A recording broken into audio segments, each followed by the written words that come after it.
명상에 진보하는 방법에는 여러 가지 방법이 있겠지만 저는 이렇게 생각합니다. 첫째, 스승님의 교리를 전체적으로 핵심을 파악하라는 것입니다. 제가 이제 테니스 감독을 해가지고 큰 선수들을 많이 키웠는데 우리나라에서 테니스 제일 잘 치는 사람도 제가 키운 적이 있는데요. 그렇게 한 데는 우연이 아니었습니다. 세상에 모든 일이 우연이 어디 있겠습니까?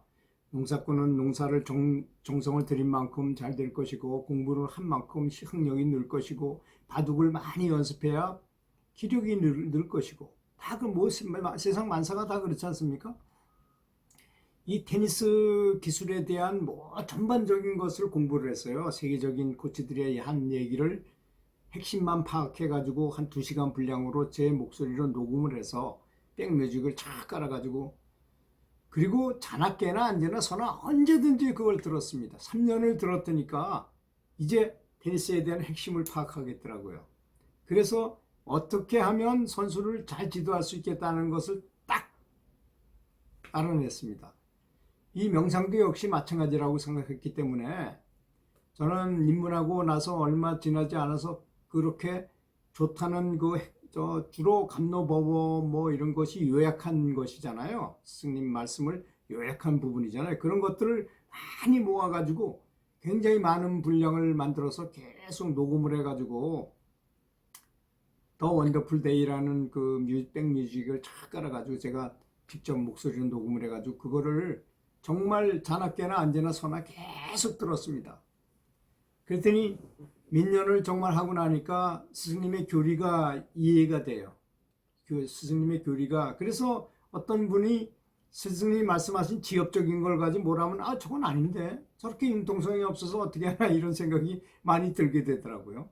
스승님은 진보된 분한테는 융통성이 많다고 하신 말씀을 많이 하셨잖아요. 실제로 그 진보가 많이 되신 분들은 물에 물 탄지 술에 술 탄데 이렇게 물어보면 이렇게 대답하고 이렇게 물어봐도 이렇게 대답하고 뭐 그렇게 딱 부러지게 맞다 틀리다 이게 별로 없어요. 왜? 세상 만사가 원래 그렇기 때문이죠. 딱 부러지는 뭐가 있을 수가 없는 것이 세상 만사거든요. 하다못해 사주팔자도 그 지나온 거는 잘 맞춰도 앞날은 왜? 내가 생각에 따라서 변하기 때문에 미래를 예측할 수가 없다는 것입니다. 그래서 일체유심조라는 말이 딱 맞다는 거 아니겠습니까? 그리고 그 스승님을 정말 내면의 체험으로 스승님을 자주 만나고 스승님의 가르침을 받는 사람은 외면적인 그 가르침에 그렇게 많이 동요되거나 뭐 무슨 말씀에 따라서 이렇게 오락가락하지 않습니다. 이 무소부지하다는 말씀이 무슨 말씀이겠습니까? 1세기에 가도 스승님이 계시고 또 1세기만 해도 이 방이 수백 개나 되고 많은데 그런데 한 곳에 갈 때마다 다 스승님이 계신다는 거잖아요. 그래서 무소부조하다는 것이거든요. 그래서 이제 그런 스승님의 교리를 전체를 이해하지 못하면 자기 것만 옳다고 말하고 다른 사람의 말을 스승님이 이렇게 말했는데 너 왜 이렇게 하느냐 이렇게 변한다는 것입니다. 지엽적인 것만 보기 때문에 그런 거죠. 전체를 이해하도록 많이 노력해야 될 것이라고 생각합니다. 스승님의 교리, 융통성 이거 얼마나 많이 유연성, 융통성 이거 얼마나 많이 강조하셨습니까? 이게 틀림없이 맞는데 저 사람한테 이게 맞지 않는 경우 만약에 그런 걸 생각하지 않는다면 우리 사회에 살 수가 없어요. 우리 고기 먹지 않는 것을 주장하고 채식을 주장하지만 다른 사람 다 고기 먹습니다. 그럼 그 사람들하고 상대도 하지 말아요. 지하철도 타지 말아야 되고 시내버스도 타지 말고 비행기도 타지 말아야 됩니다. 그렇게 생각한다면 지금 우리는 같은 공업을 짓고 같은 네트워크 속에서 살고 있다는 것입니다.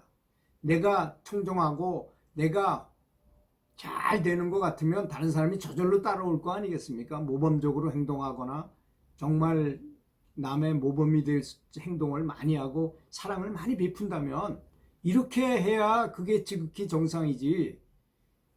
내 것만 옳고 다른 사람은 옳지 않다고만 그런다면 교회 다니는 사람들이나 뭐가 다르겠습니까? 오직 예수는 천국이요 불신은 지옥이라고 말하는 거나 뭐가 다르겠습니까? 이렇게 하는 것이 아니라 요새 스승님께서 하신 말씀 아주 간단하시잖아요. 침묵 속에서 눈물을 흘려라. 여러분, 침묵 속에서 눈물을 흘린다는 게 무슨 뜻입니까? 너무나 버피가 충만해서 눈물이 저절로 흐르는 저 경지가 되면 진보한다는 뜻이잖아요. 또 사랑은 유일한 해결책이라고 그랬습니다. 사랑으로 안 되는 게 뭐가 있습니까?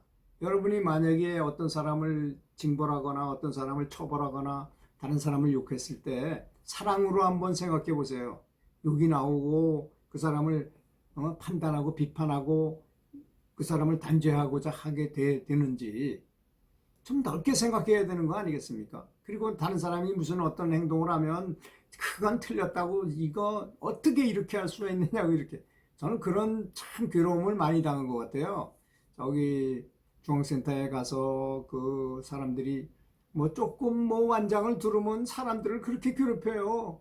가서 좀 말도 안 되는 지금 뭐 이렇게 행동을 하고 그런 프린스턴 대학 연구라는 게 있잖아요. 이게 뭐냐면 이제 대학생들을 반으로 나눠가지고 한쪽은 간수를 시키고 한쪽은 죄수를 시켰어요. 그런데 간수를 시킨 사람은 여기다 완장을 착히고 이제 권한을 줬더니 이 친구들이 지하에서 너무나 죄수들을 그거 이제 가상으로 하는 건데도 불구하고 이 죄수들을 너무 괴롭히더라는 겁니다. 그래서 그 연구를 더 이상 하지 못했대요. 사람은 권한이 주어지면 그렇게 남을 괴롭히려는 그런 경향이 있다는 거예요. 이게 바로 에고 아닙니까? 대표적인 에고인 것입니다. 자기가 에고로 모든 걸 하면서도 에고인지 모르고 있어요. 사랑이 아닌 것은 다 에고인데도 불구하고 사실 그런 게 진실이 아니겠습니까, 여러분? 그래서 사랑으로 융통성, 유연성이 좀 많은 사람이 됐으면 좋겠다는 생각이 항상 드네요. 왜 그런지 몰라도. 이 말은 늘 제가 하고 싶은 말이었습니다. 들어주셔서 감사합니다.